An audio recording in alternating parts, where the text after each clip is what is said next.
Okay, and we're live right now. Hello, everyone. My name is Dr. Michele Burklund. I'm the Chief Science Officer here at Puriya, and this is our Living Well series where we meet with amazing people and change makers in the health and wellness area. And today we have Dr. Michele Sexton with us, and I'm very excited to have her. Thanks so much for inviting me. We got two Michelles. I know. I keep wanting to spell your name the way I spell mine, and I have to remember it's with 2 L's this time. So for all of those who are joining in live, feel free to write in the comments where you're watching from if you have any questions. And I'm going to start off reading your biography. So feel free to jump in at any time. Okay. So Dr. Sexton is an assistant adjunct professor in the Department of Anesthesia at the University of California, San Diego.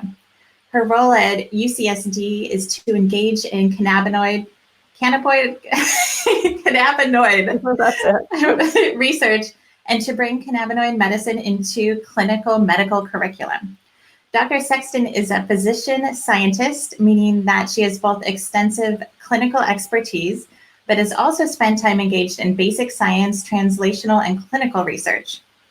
In clinical practice, she specializes in mind-body healing. The body and mind are deeply connected and cannot be separated when treating illness. This healing process is facilitated by balancing the evidence base of research with unearthing the root cause of disease. Dr. Sexton has been helping her patients fine-tune their endocannabinoid system since 2008. Her approach is backed by 6 years of formal study of cannabinoid pharmacology at the University of Washington, in addition to her naturopathic doctoral degree awarded from a 4-year accredited institution, Bastyr University. Dr. Sexton sees patients for education on utilizing medical cannabis for chronic conditions. Guidance is based on the latest peer-reviewed science-based research on the topic of medical cannabis. This education is woven into a complete naturopathic approach, recognizing that each system in the body is interconnected. Her overall approach to treatment may include herbs, nutrition, lifestyle changes, self-discovery, care, and feeding of the soul. Her philosophy is that personal empowerment, renewing connection to nature, and teamwork with her patients are all central to enhancing quality of life. Dr. Sexton enjoys surfing, swimming, gardening, guitar playing, and grandkids while generally engaging in life-giving outdoor activities in her spare time. Dr. Sexton graduated from Bastyr University in 2008. She completed an NIH-funded pre-doctoral and postdoctoral fellowships at the University of Washington in the Department of Pharmacology and Psychiatry and Behavioral Sciences. This is where she examined the effects of cannabis on immune parameters in patients with multiple sclerosis. She is an internationally recognized scientist with research published in peer-reviewed journals. Recent projects include documenting the natural history of cannabis administration to pediatric patients in a cannabis use survey. Oh, that's a lot. That's a lot to get in, definitely. And do you have anything to add to this at all? I mean, the only part of my history left out of that, I would say that I got involved in healthcare first from being a midwife. So I was a midwife for 10 years in Texas.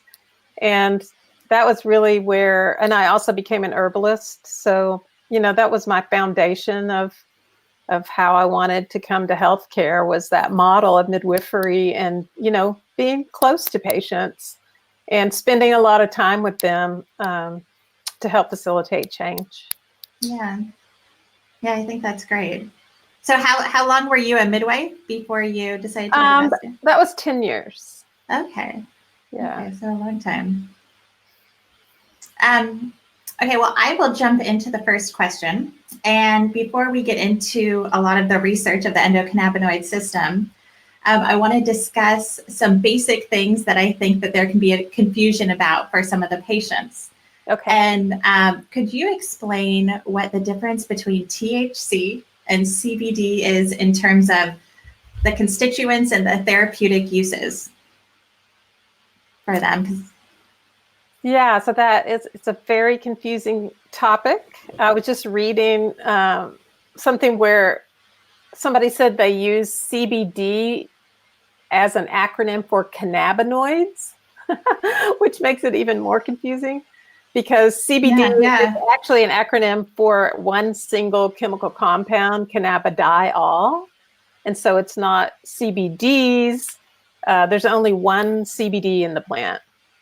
And it's a chemical structure that looks almost identical to THC. They have the same molecular weight, just a difference in the structure non-CBD. And that little tiny difference really distinguishes the pharmacology of these two compounds, which they don't share much pharmacology at all. And so I think there's a lot of misconception on behalf of the public that, for instance, they could get use CBD and have all of the same benefit of medical cannabis that contains THC, but that's really not possible when you're leaving out a big piece of the pharmacology. So when you come to their action in the body, you know, what happens with the biological interaction in our systems, THC was the compound that it was finally arrived upon that CBD was the active ingredient of cannabis. And this was in 1964 when that compound finally got isolated. So it's kind of interesting because, you know, cannabis was being used therapeutically, but the active ingredient in opium poppies had been discovered a century earlier. And so that allowed for, you know, opium to be quantified, you know, and we could dose it accurately and know how to use it as a medicine. But with with cannabis and the cannabinoids, CBD had been isolated in 1940, but, you know, it didn't do anything. You know, they were administering it to dogs or animals, and, you know, they weren't getting high. And so CBD really just kind of got shelved. Oh, that's not the ingredient we were looking for that causes these profound effects. And so once THC was discovered, that really opened the door to the discovery of this entire biological system or biochemical system in the human body. And so when I say a complete biochemical system, it means we discovered there are protein receptors that bind to these compounds. There are enzymes that our body uses to make our own endogenous compounds to bind those receptors, just like we learned with endogenous opioid compounds. We make opioids. We also make cannabinoids, but they don't look like the plant cannabinoids in terms of their chemical structure. And so THC was found to be primarily binding this cannabinoid 1 receptor, and that's what produces, you know, what we call the psychoactivity or, you know, intoxication, or there's any number of terms that people might use to describe, you know, what THC can do. Whereas if you take CBD, even at a really high dose, there is no drug effect whatsoever. And that's because CBD doesn't hit that receptor and trigger the transduction mechanism that CBD does. So while THC is really directly modulating the endocannabinoid system, CBD does not do that. It has its own set of targets. And, you know, even though we know a lot about it pharmacologically, we still have a pretty small amount of human research done on cannabidiol. Interesting. So I guess that kind of brings us into the next question of what would you say would be conditions that cannabis could be helpful for both THC, and if there is anything, what would you say about CBD as well? So when I'm describing cannabis to patients, because many of the patients that come to me, you know, they come with a certain amount of stigma about cannabis from years of propaganda on the evils. And but now, you know, a doctor has said, well, we think that this is the next thing for you to try. You know, we've sort of exhausted drugs for you or procedures, and, you know, now it's cannabis. And so I like to ask people, do you like peppers?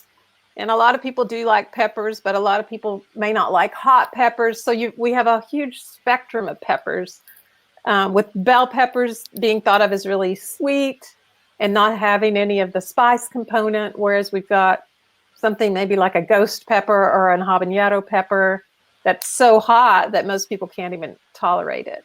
And so I think we really see that as a metaphor for cannabis, that it's a species, depending on its environment and its genetics, it's going to produce, anywhere on the spectrum of almost no THC to high amounts of THC. And so there may be utility across the spectrum, but typically, starting out, I just tell people we're starting down here on the bell pepper end. And so if you're on the bell pepper end of cannabis, that typically means that the plant has genetics for the enzyme that's going to make a lot of CBD, while the enzyme for making the THC is relatively low. So, it's this ratio of the cannabinoids that may differ across the spectrum. And so hemp, by definition, can have a THC component. It's typically not enough in there, depending on what the extract is, to create a feeling of being high at all. And so this is where it's a good place to start with a lot of people. And I think people feel comfortable with that too. They feel more comfortable with CBD. And so if they're getting something that's a lot of CBD and a little bit of THC, then it's just more, they feel it's more accessible. So in clinical practice, we've been using this type of low-dose THC for facilitating the tapering off of opioid medications. And so, we have epidemic across the globe of people in chronic pain for, a great variety of reasons. And then we've got this epidemic of the overuse of opioids occurring. And there's really interesting data showing that, if you take opioids over a long period of time, it can actually exacerbate pain. There's been a couple of papers published on what's known as opioid-induced hyperalgesia. And so we actually sometimes see people, once they get off of their opioids, that they have very little pain anymore. And of course, this really varies, but in general, we are seeing a really good trend of people being able to lower their opioids by adding the cannabis to that. And again, THC, it can be analgesic at a really low dose, so people don't have to have a full-blown high effect. Mm-hmm. So chronic pain, tapering of opioids, along with that are anxiety and depression, sleep disturbances. We have essential sleep apnea that can occur with administration of opioids chronically. And THC has the potential to benefit all of those things. And then looking sort of outside of the population dealing with chronic pain, we have cancer patients who are dealing with chemotherapies, appetite suppression, loss of taste, nausea, chronic pain associated with cancer treatment or their cancer. People with seizure disorder, and that's really where I think CBD, plays the biggest role, is that CBD has been shown to have utility for seizure control in pediatric populations with intractable epilepsy. So intractable meaning that they may already be on a handful of anti-epileptic drugs and yet they're still having seizure. There's probably some benefit for autoimmune disease, although our understanding of the role of this endocannabinoid system in immunity, it's more complex, and we don't really know exactly, there's not been as much study in autoimmunity. But these are all conditions that people may, be inquiring about cannabis for. Yeah. It definitely seems like it's across the board when you can help with seizures or pain issues, and well as psychiatric conditions too. I think that's very interesting with that as well. Okay, I'll go on to the next question because I think it has a lot to do with this, and I think it's a very interesting one. The endocannabinoid system, in which you mentioned in that, is receiving a lot of attention. And I think it's a great time for people to learn and understand more about it. And on your website, you described it as the one that produces messages, modulates activities such as pain, hunger, and metabolism, sleep, adapting to stress, the ability to store and recall memories, or to abolish negative ones, and to protect the body from chronic infection or inflammation. There are many strategies for addressing this, in which could be considered an endocannabinoid deficiency or excess, which is very interesting. I'd love to hear more about that and how you explain the endocannabinoid system. Well, I mean, I just think that what you just read, this ability of this system to modulate, and if you kind of drill it down, I use eat, sleep, relax, forget, and protect. And this was something that a researcher, Vincenzo De Marzo, came up with. Be really, because in naturopathic medicine, we really, one of the foundations of our medicine is to treat the whole person. And so we have to think of the whole person in a means of like systems biology. We've got a lot of different systems with crosstalk going on between them. And so, this day and age of specialization where we compartmentalize the kidneys over here and the lungs over here and the heart, and everything's separate, and you see a separate doctor for all of it. The endocannabinoid system is expressed in every tissue in the body, and it's playing a role in homeostasis across systems. And so a really easy way, to just sort of go through the endocannabinoid system with a patient is to review, eat, sleep, relax, forget, protect. And so that's what I do in the context of the patient visit. I would say probably the biggest harbinger of something being really awry with the endocannabinoid system is assessing the patient for their stress resilience. So we know that chronic stress is bad, right? Produces inflammation, affects our adrenal function, can disturb sleep, et cetera, et cetera. And so chronic stress impairs the endocannabinoid system. And the endocannabinoid system, if you have genetics where maybe the function is down-regulated, you may be a person who doesn't adapt well to stress. And so when I was doing my postdoctoral fellowship, my study was specifically in multiple sclerosis, but our hypothesis was that people may be using cannabis to supplement their endocannabinoid system, which may not be optimally functioning. So looking at the stress resilience, can be a really good key as to how the overall endocannabinoid system may be functioning. Yeah. And I think that's it's interesting, but it's also very hard to assess that system in anyone because it's always subjective and their responses to everything. But so overall, it's kind of the whole goal of the endocannabinoid system is balance between all body systems. And so if something's off with the excess or deficiency, so what would you do if there was an excess in that case? So we don't have as much data on conditions that could be associated with excess. Excessive function has been related to obesity and metabolism.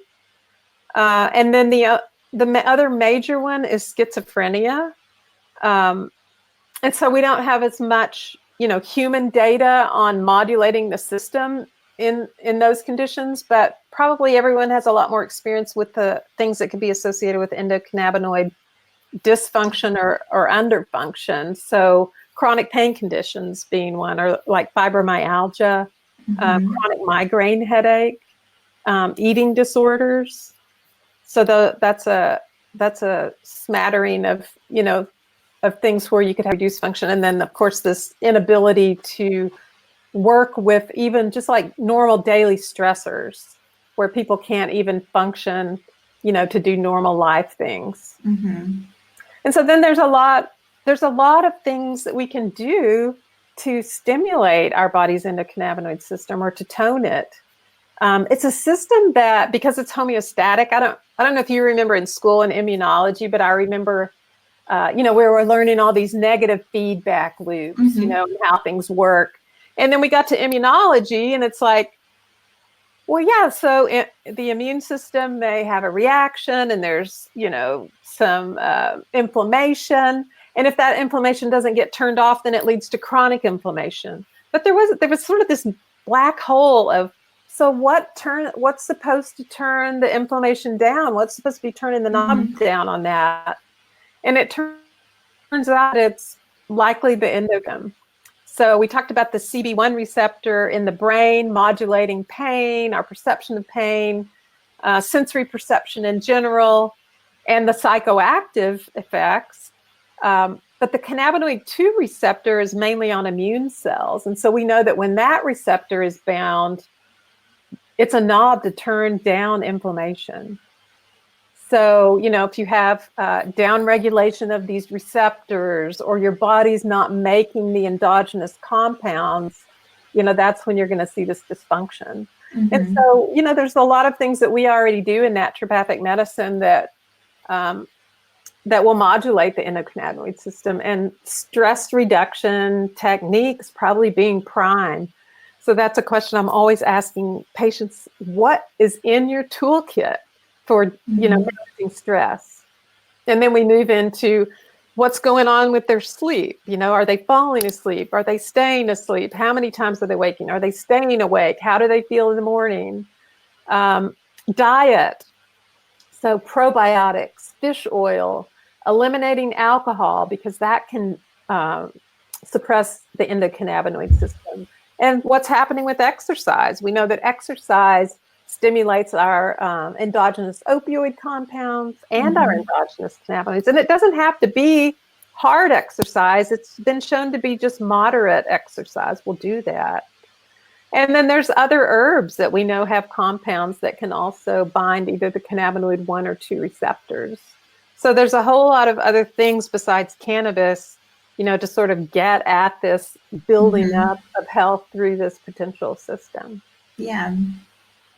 Yeah, definitely. And I think that's what's so great about being a naturopathic doctor, is having all these great tools and all these great herbs that we can work with as well. And there's so much focus right now on cannabis that, I think a lot of other great, amazing botanicals out there get pushed to the side right now. But we do have a lot, and cannabis has a lot of potential.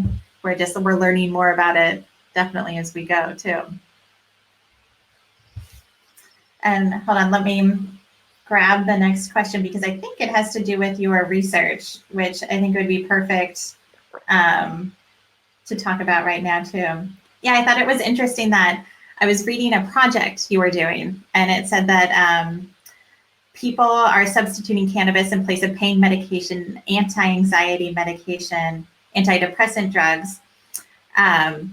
And it's a project you are doing. And interestingly, which is another question too I want to talk about, is that women are substituting 4 times more than men as well.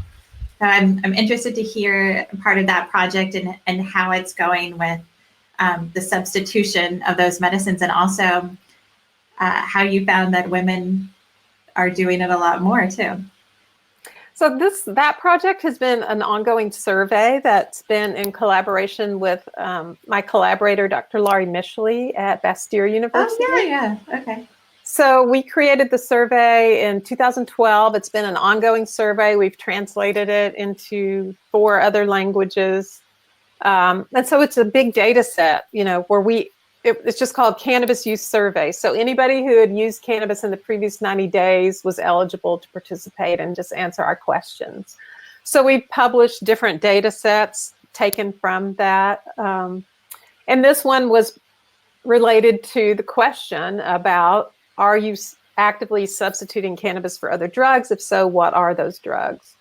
And so pain medications were number 1. And then interestingly, anti-anxiety and antidepressant drugs were number 2 and 3. And you mentioned psychiatric conditions. We have very little data on psychiatric conditions. There is a bit of evidence showing that CBD may be anxiolytic or treating anxiety. It's also known that THC at low dose can treat anxiety. Both of the major cannabinoids, along with a lot of other natural compounds that we may be familiar with, even caffeine, have what are called biphasic effects. So like with caffeine at a low dose, it may treat headache, whereas at a high dose, it may cause a headache. And so with THC, we know that's true. At low dose, it can treat anxiety, and at high dose, it can cause anxiety. So these are just people that were reporting that they are doing it. So that's what that project was. I don't know if we'll publish anymore, but the intention of collecting that kind of data is to give us preliminary data for future research. And so that's really where we are now, especially with the opioids. I think the anti-anxiety and antidepressant one is a little more touchy because, the psychiatric community isn't quite sold, that THC isn't addictive or potentially harmful. I think you'll find individual psychiatrists, that are seeing patients and they know patients are doing okay and they're not as afraid of it. But we're currently doing a retrospective chart review at UCSD where we've got 2,000 patients, and then we'll be able to separate out which ones were given an authorization to use medical cannabis and which ones were not, and compare their opioid prescriptions over time. But we're also going to look at antidepressants, anti-anxiety medications, and sleep medications to see if people are indeed substituting cannabis for multiple medications. So it's known pretty well anecdotally that people are doing this, but the hard data from research isn't there yet. Right. Yeah. I mean, I've definitely heard of that too, but to see some solid science or to show that, this can be more effective than this, or this has helped somebody get off this, I think there's a lot of potential there too. And especially if people are doing it on their own, then there's starting to be a demand for that too, to go into trials. Yeah, and because you're out of the country, you may not have seen it, but a study was just published the other day where they used cannabidiol isolate, which is a drug that's been FDA approved called Epidiolex in the United States, at 400 and 800 milligram doses in people addicted to opioids, showing that it reduces drug craving. And so that's really promising preliminary data as well. And then I just wanted to bring up the topic about women, because you said you thought it was interesting women were substituting 4 times more than men. I think that could probably be explained by the fact that women get healthcare more than men. We seek it more. That's true. Yeah. We probably have more health problems just related to, our monthly cycles, reproductive issues. And then, there's this long history of treating women for hysteria. We have mood swings associated with our hormonal changes. The term hysterectomy was derived from, we're going to treat this woman's hysteria, we're going to remove her uterus. And that's how hysterectomy got its name. And, then in the current pharmaceutical revolution, we now just put women on drugs. And so, if a woman is going through a stressful event in life, maybe she's already not very stress resilient, and she's got hormonal swings, maybe genetic factors, everything coming together, in a perfect storm where maybe she really needs drugs in a short term, but they're not used in a short term. Right. Women are put on these drugs. I see women that have been on these drugs for 25 or 30 years, and now they're slowly tapering off of them. And the first thing that happens is a resurfacing of all this emotion that's just been silenced. And so it's a lot of work, I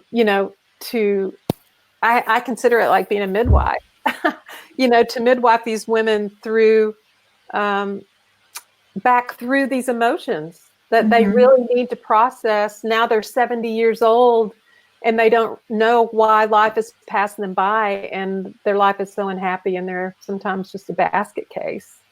So I think that that's why women are more highly represented in this drug substitution data, because they're on more drugs.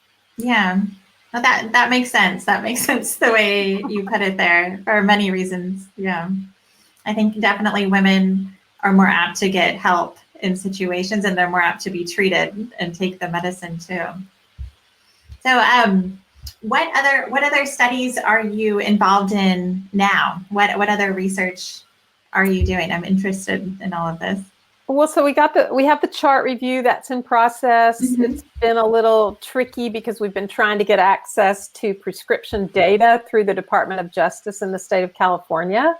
And that's taken almost a year because they had no process for research purposes of sharing that data. And then it turns out it's de-identified data, so I can't even go into the database for specific patients and get their prescription data. So now we're going to have to go individually into each patient's chart. So we're just getting ready to start that. We have a medical student and a resident that are going to help with the chart review. But eventually we'll publish that, and I think it's going to be really strong and really good data. We have another sort of a pilot study going on where we just had people coming in for a one-time blood draw fellowship, and the blood draw, we're going to be looking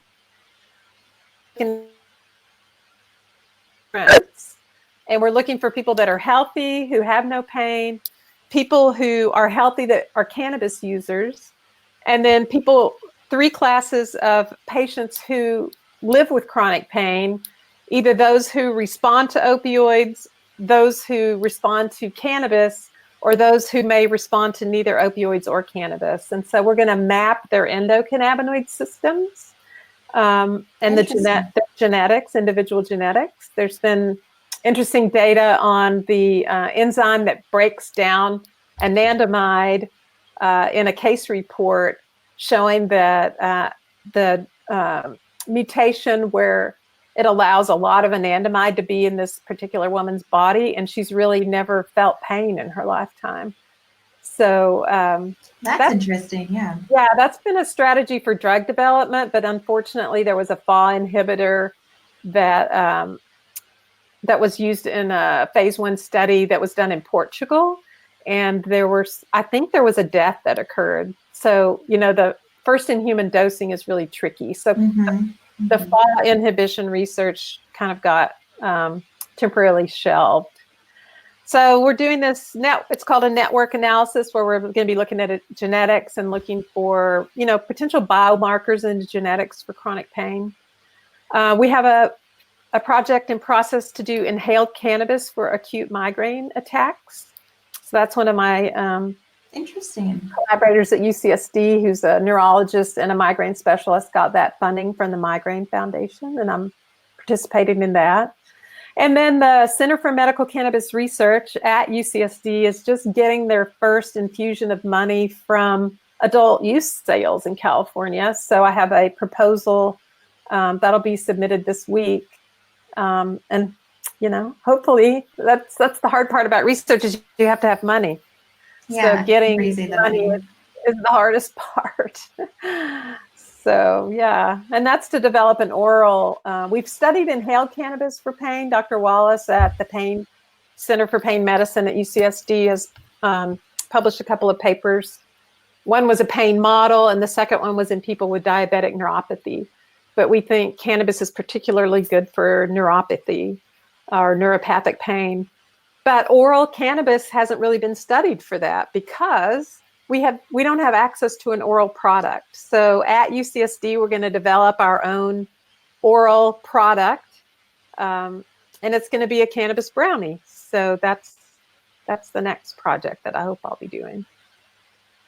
Very nice. Yeah, there's a lot of projects going on, and I think that's so exciting too, especially in this area where we need a lot more information. So lots of different, I'm surprised you can remember all the different studies and everything that's going on right now. It's a lot. Yeah, and I think it's going to keep giving us a lot of great information for different things. So when they talk about like pain relief, do you focus on topical instead of oral, or is it intravenous? Which ways have you been studying it? So inhaled cannabis has really been the primary means we've had to study cannabis in the United States, because there's no other product. Well, we have, there's THC in a pill form. It's called Marinol, and it's pretty expensive. Dr. Wallace doesn't like to use it because patients don't tend to like it. So that's this is an example of an isolated compound having a different effect when it's given all by itself, as opposed to, with the whole synergistic effect of the entire plant. So, we've really been using the entire plant, but inhalation is the primary means, because the National Institutes on Drugs of Abuse, they have a cannabis supply program, but they've only had plant material and they don't have any capsules or topicals or anything else for us to use. So, a lot of our experience is just coming from patients who are using products that they're accessing in the real world. And in California, those are regulated. They have to be labeled accurately for their potency. And so, we can drill down the dose pretty well. I see. Yeah, I forgot what your question. Yeah, just the different kinds, because with inhalation. Yeah, I wanted to talk about topical.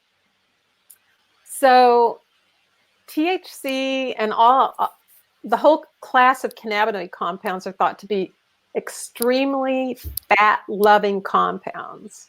And so for that reason, they wouldn't make a good IV drug. You need something that's more water-soluble to go into an IV. It has been administered IV in, certain research for certain purposes. I asked Dr. Wallace about that because, they do spinal injections for pain as a treatment modality. And I said, what about, would you ever use THC in an injection? And he said, no, it's too lipophilic. We couldn't do that. And so that same concept could apply to topical application, because, underneath our skin, we have subcutaneous fat. And while there may be cannabinoid receptors on nerve endings or in blood vessels, the chance of THC or CBD just getting trapped in that fatty layer is really high. And so it's unlikely that it's ever going to get into systemic circulation, or maybe not even reach the nerve, where the pain is. And that's my personal experience clinically, because the people that I deal with and the type of pain, I call it complex pain, because it could be, through several different mechanisms that they're having pain. It could be bone on bone. It could be bone smashing a nerve. And a topical application just isn't going to treat that. So it really does need to be systemic. Yeah, that's interesting with the barrier and how to penetrate.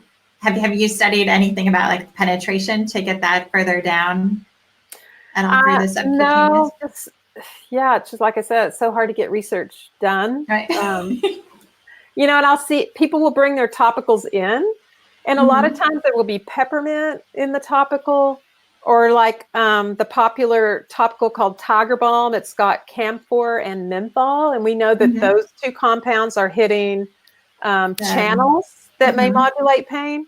And so I'll see cannabis that has menthol and camphor, and so it's like, how do you know it's not just the menthol and the camphor, or the peppermint that's providing the pain benefit?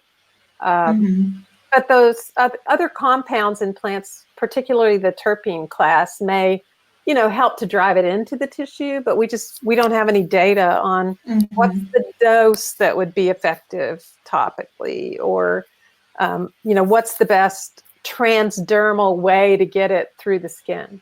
Right. Interesting.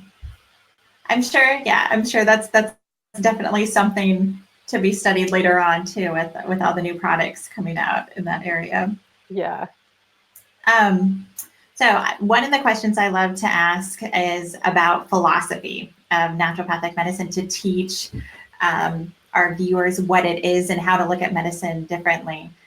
So I read on your website that you wrote, the intention of naturopathic medicine is to shift the focus to body, mind, and spirit wellness instead of just treating the symptoms.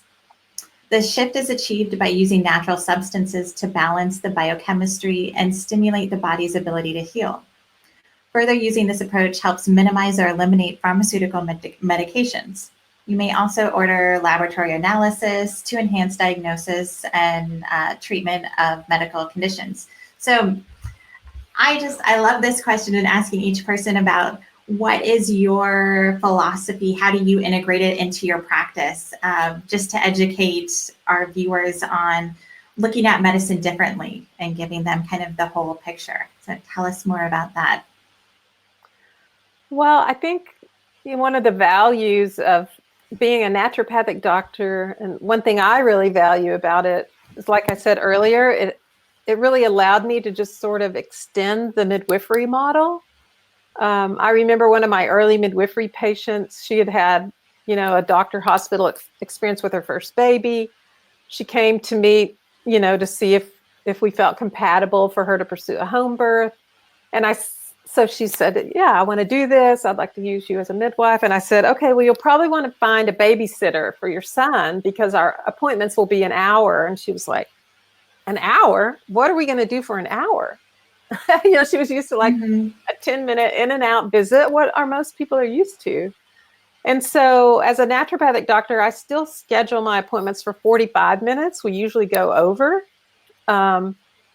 because I think for patients to have this opportunity to feel like they're being heard, they just need time, And they need time to say more than my shoulder hurts, And so again, if you go through them systematically, and I use Eat, Sleep, Relax, Forget, Protect, and you go through all of these systems, you can really get this complete picture. And then even interesting, psychological things start coming into play. And that's part of our training is, in psychotherapeutic counseling of our patients.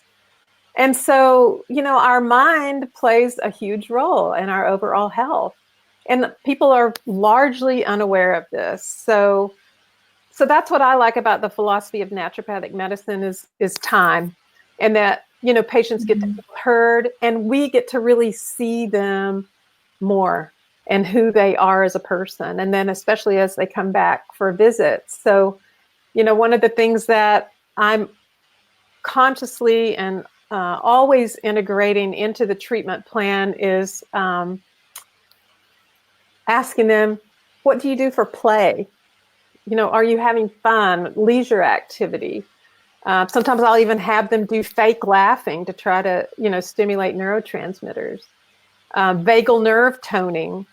And, people don't even realize they have heart rate variability. So I'll have them listen to their own heartbeat and then have them do long, slow exhalations and how that changes their heart rate and their heart rate variability. We're also creatures of rhythmicity. So dancing or anything rhythmic activity seems to be good for entrainment of the brain. Just, exercise in general. I have a patient I've been working with for a while she's one of these women in her 70s who's been on benzodiazepines and opioids for several decades, and she wants her life back. But, she came to me with decades of this suppression. And, over time, I learned more of her history. There's abuse in her history. It takes time for patients to open up about these things. And so she's now identified that when she starts having a reaction, that it starts in her throat for her. Well, she doesn't have a thyroid anymore. She was abused by her mother, abused by her husband, and she doesn't feel like she has a voice. So, I have her singing. She goes outside and she sings. Or, yoga exercises to open up this chakra. And so I guess that's how I integrate this philosophy about, we're not separate beings. The mind is not separate from the body. And the endocannabinoid system is one of those systems that integrates the two. Right. I think those are great examples too of just how much the mind and the body are affected, and just looking at the whole person and bringing people back into their body, like having that intuition again. Yeah, it's amazing how people have are out of touch with their bodies. And I think that I was talking with a psychiatrist the other day that's going to do a study in, it might be veterans that are addicts, and she wants to use CBD. And so we were talking about, there's this term called interoception. And so this is something that we have to teach children, like starting early with toilet training them. They have to learn to recognize a sensation in their body and what it means and what they need to do about it. And we have grown-ups that can't recognize when they're hungry, Mm-hmm. and have enough sense to go eat something. Or in this instance, this woman getting this feeling in her throat, but she doesn't know what it is or what to do with it. So just that interoception first of even just feeling the sensation and then learning how to interpret it and work with it. And so I think that low dose THC enhances this ability to become more in tune with the physical body.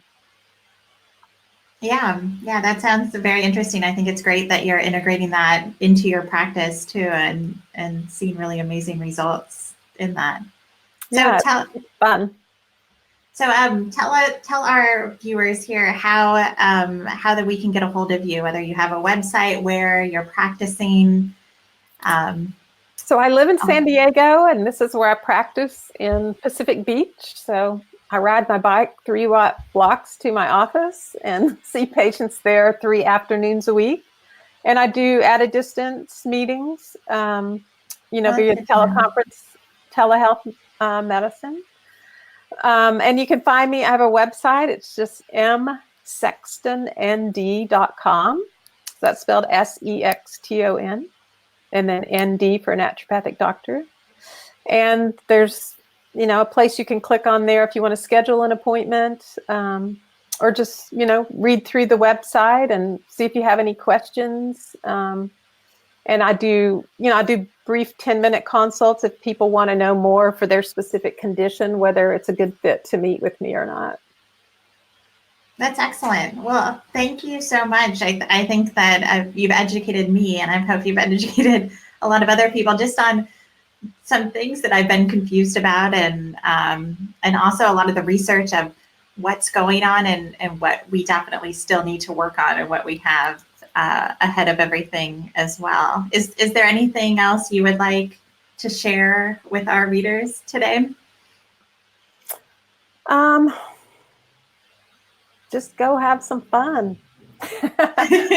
Life should be fun. And I hope that, all of the viewers are taking a day. It's a holiday today in the US, and just taking time for yourself and doing some deep breathing and energizing yourself.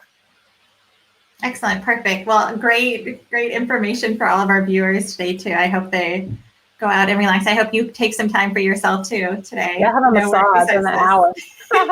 Very nice. It's a perfect way. Okay, well, thank you so much, Dr. Sexton, for meeting with me and everyone today. I really appreciate it. And I love learning all of your knowledge as well. Thank you for inviting me. Thank you. Well, have a great day, and have a great massage too. All right. Thanks. Take care. Bye-bye.